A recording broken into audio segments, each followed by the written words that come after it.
ہمارے پڑوس میں اماں صغری رہتی تھیں۔ کبھی انہوں نے اچھے دن بھی دیکھے تھے، لیکن بیوگی کے بعد حالات ایسے ہو گئے کہ وہ تیرے میرے گھر کام کرنے پر مجبور ہو گئیں۔ امی نے ان کو پریشان دیکھ کر ملازمہ رکھ لی اور وہ ہمارے گھر کام کرنے لگیں۔ اماں صغری کا ایک ہی بیٹا تھا جس کا نام ارشاد تھا۔ اسے پڑھنے کا شوق تھا، مگر اس خاتون کے حالات اجازت نہ دیتے تھے کہ اپنے بچے کو پڑھا سکیں۔ حالانکہ گاؤں کے اسکول کی فیس بھی ان دنوں برائے نام ہی تھی۔ جب امی نے مجھے اسکول داخل کرایا، میری عمر 5 برس تھی۔ پہلے دن اسکول جانے کا تجربہ اچھا نہ رہا۔ لڑکیوں نے مجھے ستایا، بال کھینچے اور کچھ لڑکوں نے میری کتاب چھیننے کی کوشش کی تو وہ پھٹ گئی۔ میں روتی ہوئی گھر لوٹی۔ ماں نے مجھے اس قدر غمزدہ و ملول دیکھا، پوچھا کیا بات ہے؟ میں نے کہا اسکول کے لڑکے لڑکیاں بہت برے ہیں، وہ مجھے تنگ کرتے ہیں، اب میں کبھی اسکول نہیں جاؤں گی۔ اماں صغری نے سنا تو بولی میں کل جا کر ساری باتیں ٹیچر کو بتاؤں گی، وہ ان بچوں کی پٹائی لگائیں گی۔ اگلے دن جب میں اماں صغری کے ہمراہ اسکول جانے لگی تو ان کے بیٹے ارشاد نے کہا اماں اگر آپ مجھے اسکول داخل کرا دیں تو میں دیکھوں گا کہ کون نورین کو کچھ کہتا ہے، میں اس بچے کو ایسی پٹائی لگاؤں گا کہ وہ یاد کرے گا۔ اس پر امی بولیں بیٹے تم اسکول میں داخلہ لے لو اور نورین کے ساتھ آیا جایا کرو، تمہاری فیس کتابوں کا خرچہ سب میں دوں گی۔ اماں صغری کی تو دلی مراد بھر آئی۔ اگلے دن ارشاد کو اسکول میں داخل کرا دیا گیا۔ وہ عمر میں مجھ سے 4-5 سال بڑا تھا۔ ہم اکٹھے اسکول جاتے، مجھے اس کے ساتھ تحفظ محسوس ہوتا، یوں میری اس کے ساتھ انسیت ہو گئی۔ ارشاد روزانہ شام کو کتابیں لے کر آ جاتا، ہم مل کر سبق یاد کرتے۔ بڑا ہونے کی وجہ سے وہ پڑھائی میں کافی تیز تھا۔ ہم دونوں بھیا کے کمرے میں بیٹھ کر پڑھتے کیونکہ میرا بھائی شہر پڑھنے گیا ہوا تھا۔ ان دنوں میری عمر 9-10 سال کے قریب تھی، اتنی معصوم تھی کہ دنیا کی باتوں کو نہیں سمجھتی تھی، مگر ارشاد 13-14 برس کا تھا۔ اس کے بارے میں گھر والوں کو کوئی بدگمانی نہ تھی۔ امی اسے اپنے بچوں جیسا سمجھتی تھیں اور اب زیادہ اس کا خیال رکھنے لگیں۔ کہتی تھی کہ ارشاد اسکول میں نورین کا خیال کرتا ہے، تبھی شریر بچے اس کو تنگ نہیں کرتے۔ یوں ہی 2 سال گزر گئے۔ اب ارشاد میں کچھ تبدیلی آنے لگی۔ میں اور وہ جب تنہا ہوتے وہ مجھ سے عجیب و غریب باتیں کرنے لگتا۔ ان باتوں کا رد عمل یہ ہوتا کہ میں پریشان بھی ہوتی تھی اور کبھی جھیپ جاتی، لیکن ان باتوں کا ذکر میں کبھی کسی سے نہ کرتی تھی کیونکہ میں اس کو اپنا محافظ سمجھتی تھی۔ اس کا ساتھ میرے لیے بڑا سہارا تھا۔ میں کسی صورت نہیں چاہتی تھی کہ وہ کہیں چلا جائے، تبھی اس کی ہر بات مان لیتی، جو باتیں بری کرتا نظر انداز کر دیا کرتی اور پوری رازداری سے کام بھی لیتی۔ اس روز ہمارے یہاں ایک خوشی کی تقریب تھی، امی نے ارشاد کو روک لیا کہ کاموں میں ہاتھ بٹائے۔ کام کرتے ہوئے وہ گنگنانے لگا تو پتہ چلا کہ اس کی آواز بہت اچھی ہے۔ بس پھر کیا تھا، ہر ایک نے اس سے فرمائش کی کہ وہ کوئی گانا سنائے۔ اس نے بہت اصرار پر کچھ شادی کے موقع کے خوشی بھرے گیت سنائے تو مہمان جھوم اٹھے۔ پھر تو ساری رات اس کے گیتوں نے رت جگہ کا سامان باندھ دیا۔ جب سب تھک کر سونے چلے گئے تب امی نے ارشاد سے کہا کہ تم بھی یہیں مہمانوں والے کمرے میں سو جاؤ۔ سبھی نیند کے آغوش میں جا چکے تھے، لیکن مجھے اور ارشاد کو نیند نہ آئی۔ ہم دونوں جاگ رہے تھے۔ پہلے وہ اٹھا اور صحن میں پڑی چارپائی پر جا کر بیٹھ گیا، پھر میں اس کے پیچھے کمرے سے باہر آ گئی۔ وہ بولا باہر کیوں آئی ہو، کیا نیند نہیں آ رہی؟ ہاں، میں نے کہا نیند بالکل نہیں آ رہی، بے چینی سی ہو رہی ہے، زیادہ دیر تک جاگنے سے ایسا ہو جاتا ہے، تھکن ہو جائے تو بھی نیند نہیں آتی۔ اس رات ہم دونوں جاگتے رہے اور ہم نے خوب باتیں کی۔ مجھے ذرا بھی احساس نہ ہوا کہ وہ ہماری ملازمہ کا لڑکا ہے اور میرا اس کا کوئی میل نہیں ہے۔ اس رات پہلی بار کم عمری کے باوجود محبت کی اہمیت اور دوسری کئی پرکشش باتوں سے آشنا ہوئی جو زندگی میں یادگار بن جاتی ہیں۔ اس وقت میری عمر 10 برس تھی اور یہ وہ عمر ہوتی ہے جب زبان چپ رہتی ہے مگر آنکھیں بولتی ہیں۔ انہی دنوں جب مجھے اپنے حسن اور عمر کی دلکشی کا پہلی بار احساس ہوا تو میں نے ارشاد کے بارے میں سوچنا شروع کیا۔ میں اس میں دلچسپی ضرور رکھتی تھی، لیکن محبت مجھے اس سے نہ تھی، نہ کبھی یہ سوچا کہ وہ ہمیشہ میرے ساتھ رہے، بلکہ اب تو سوچتی کہ اگر اس سے اچھا کوئی اور مل جائے تو میں اپنی ملازمہ کے اس سپوت کی جانب مڑ کر بھی نہ دیکھوں گی۔ مجبوری یہ تھی کہ مجھے ابھی تک اسکول میں ارشاد کے پروٹیکشن کی ضرورت تھی اور اس کے ساتھ رہنے کی عادت ایسی پڑ گئی تھی کہ اس کے بغیر خود کو تنہا اور ادھورا خیال کرتی تھی۔ دراصل میں ارشاد کو نہیں، اس کی باتوں کو پسند کرتی تھی جن سے مجھ کو روحانی سکون ملتا تھا۔ ایک روز گاؤں میں کسی کا انتقال ہو گیا، گھر والے وہاں چلے گئے، ارشاد اور اس کی بہن کو ہمارے پاس چھوڑ گئے تاکہ ہم اکیلے نہ رہیں۔ اس کی بہن تو کھانا کھا کر سو گئی۔ میں اور ارشاد باتوں کے چسکے میں بیٹھ گئے کہ ہم کو اپنی نیند نہ آ رہی تھی۔ یہ دن میری زندگی کا سیاہ ترین دن تھا۔ ہم آدھی رات کو باتوں میں محو تھے۔ احساس نہ ہوا کہ آپا کا منگیتر جمال کب وہاں آیا اور ہماری باتیں سنتا رہا، حالانکہ ہم غلط قسم کی باتیں نہ کر رہے تھے، لیکن اس شخص کے لیے تو کم نہ تھا کہ لڑکا اور لڑکی تنہائی میں آدھی رات کو باتوں میں مگن ہوں۔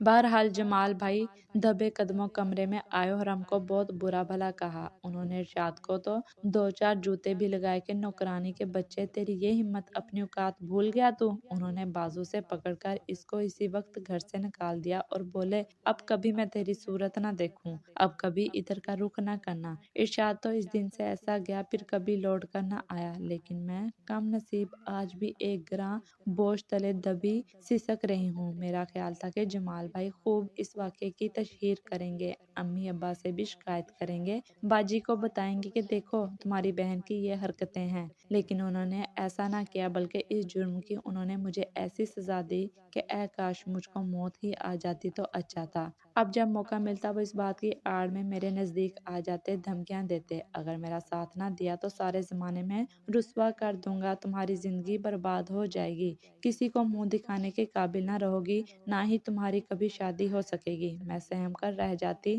اندر ہی اندر گھٹتی رہتی۔ یہ باتیں ایسی تھی کہ ہم ان کو زباں پر لانے سے کترانے لگتی ہیں۔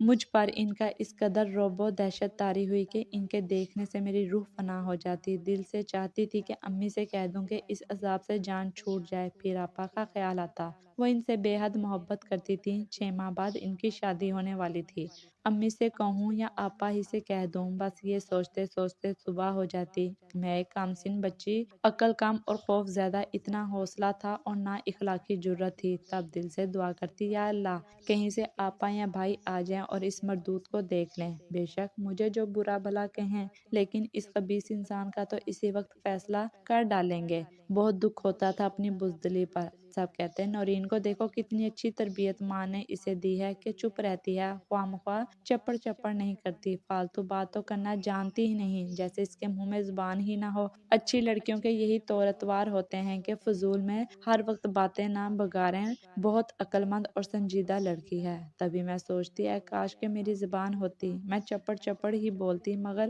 بول سکتی۔ اب تو کسی نے میری قوت گویائی چھین لی تھی۔ ایک بار ہمت کر کے آپی سے کہا، آپی آپ کے منگیتر اچھے انسان نہیں لگتے، آپ ان سے شادی نہ کریں، انکار کر دیں۔ میرا اتنا کہنا تھا کہ وہ غصے سے بھبک اٹھیں، کیوں؟ کیا تم مجھ سے جیلس ہو یا جمال تم کو پسند آ گئے ہیں؟ کیوں نہ کروں میں ان سے شادی بھی؟ کیا تم کرنا چاہتی ہو جمال سے شادی؟ اف میرے اللہ، میں تو کہہ کر پچھتائی۔ وہ تو میرے پیچھے پڑ گئی، حالانکہ مجھ سے وہ بے حد پیار کرتی تھیں۔ پہلی بار میں نے ان کی ڈانٹ کھائی تو روحان سی ہو کر کمرے میں خوب روئی۔ شاید یہ موضوع ہی اتنا نازک تھا کہ آپا اس بارے میں دوسری کوئی بات سوچ نہ سکتی تھی۔ آپا کی شادی کا دن آ گیا، وہ بہت خوش تھیں۔ شادی کی تیاریاں دھوم دھام سے ہوئیں، آپا دلہن بن گئی اور بدروح جمال دولہا۔ وہ بیاہ کر میری پیاری آپا کو اپنے گھر لے گیا، وہ میرا دولہا بھائی بن گیا۔ اس راکشس کو دولہا بھائی کہنے کا میرا دل نہ چاہتا۔ میں نے تو نہ نیگ لیا اور نہ جوتا چھپائی میں حصہ لیا۔ جب جوتا چھپائی کی رسم ہونے لگی میں چھت پر چلی گئی، آپا کی رخصتی تک وہاں ہی چھپی رہی۔ کیا بتاؤں کتنا کچھ ہو رہا تھا مجھ کو کہ میری پیاری بہن کی شادی کس قدر انفیئر آدمی سے ہو رہی تھی جو میری پاکیزہ بہن کے لائق نہ تھا۔ آپا کی شادی کے بعد امی اور میری منجلی بہن ان کے گھر جاتی، مگر میں نہ جاتی۔ آپا شکوہ کرتی، نورین تم کیوں میرے گھر نہیں آتی؟ میں بہانہ کر دیتی، وہ خاموش ہو جاتی۔ امی بھی کہتی، نورین تم کیوں بہن کے گھر نہیں جاتی؟ جب ان کی ساس ہماری دعوت کرتی ہیں، کھانے پر بلاتی ہیں، تب بھی تم بہانے کرتی ہو۔ امی مجھے ان کے گھر جانا اچھا نہیں لگتا، اور کوئی بہانہ سوچتا ہی نہ تھا۔ تب امی اتنا کہہ کر چپ ہو جاتی کہ عجیب لڑکی ہو، آپا کے یہاں اللہ نے چاند سا بیٹا دیا، سبھی خوش تھے۔ اماں زبردستی مجھے ان کے گھر لے گئیں، وہاں تو مجھ کو 2 گھڑی بیٹھنا دوبھر ہو گیا کہ جمال کا چھوٹا بھائی ہمارے ارد گرد منڈلانے لگا۔ یا اللہ یہ تو آوے کا آوا ہی بگڑا ہوا ہے، بڑے بھائی تو بڑے، چھوٹے بھی، سبحان اللہ۔ جی چاہا کہ ابھی یہاں سے اٹھ کر بھاگ جاؤں، میرا تو دم گھٹنے لگا، قسم کھائی کہ اب تو کبھی ادھر کا رخ نہ کروں گی۔ مگر یہ دن یوم آخر نہ تھا، اس کے بعد بھی کئی بار مجھے ابا کے گھر جانا پڑا، کیونکہ پھر دوسرے بچے کی پیدائش وہ اسپتال میں اور میں ان کے گھر ان کے منہ کو سنبھال رہی ہوتی۔ مگر یہ بھرا پڑا گھر تھا، آپا کی نند اور ساس میرے ہمراہ ہوتی، تب مجھ کو کسی بات کا دھڑکا نہ رہتا۔ غرض کے ایسے وقت گزرتا گیا، منجلی بہن کی شادی ہو گئی، میں بھی بڑی اور سمجھدار ہو چکی تھی اور اب میری باری تھی۔ آپا کی ساس نے اپنے چھوٹے بیٹے کے لیے جانے کب سے مجھ کو پسند کر کے یہ راز دل میں رکھ لیا تھا، اب انہوں نے اور ان کے شوہر نے اپنی گفتگو کا جادو چلایا اور میرا رشتہ کمال کے لیے مانگ لیا، بلکہ منوا لیا۔ آپا بھی اس بندھن سے خوش تھی، مگر دولہا بھائی اس معاملے سے دور اور نیوٹرل رہے۔ میں کسی صورت آپا کی دیورانی بن کر ان کے گھر نہ جانا چاہتی تھی۔ ماضی کا تلخ تجربہ ابھی تک میرے ذہن میں تازیانے لگاتا تھا۔ یہ تو ایسا زخم تھا جو بڑھنے والا ہی نہ تھا۔ بھلا جس آدمی سے میں 10 برس کی عمر سے نفرت کرتی چلی آ رہی تھی، کیوں کر اس کے گھر اس کی بھابھی بن کر جانا پسند کرتی؟ ہونی ہو کر رہتی ہے، بزرگوں کے اپنے فیصلے ہوتے ہیں اور وہ تو اپنی اولاد کے لیے اچھا ہی سوچ رہے ہوتے ہیں۔ بہرحال شادی ہونا تھی ہو گئی، مگر کچھ دنوں بعد ہی میرے میاں کا تبادلہ سرگودا ہو گیا، ان کو مکان بھی مل گیا اور وہ مجھ کو لے کر ڈیوٹی پر آ گئے۔ اب مجھے دولہا بھائی کی شکل دیکھنے سے نجات مل گئی۔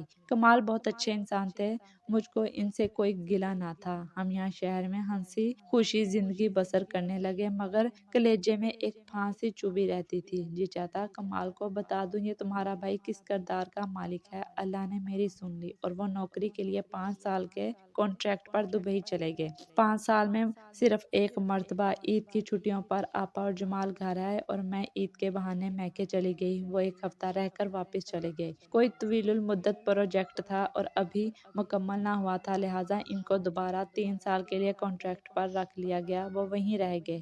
مجھے میرے رب نے سکھ سکون ہر شے سے نوازا، پیارے 2 بچے، ساس سسر، شوہر کا پیار، میری زندگی خوشیوں بھری تھی۔ پرانے زخم بھی مندمل لگتے تھے۔ اچانک ایک روز اطلاع ملی کہ تعمیراتی کام کے دوران بھاری کرین گرنے سے جمال وہاں موقع پر جاں بحق ہو گئے۔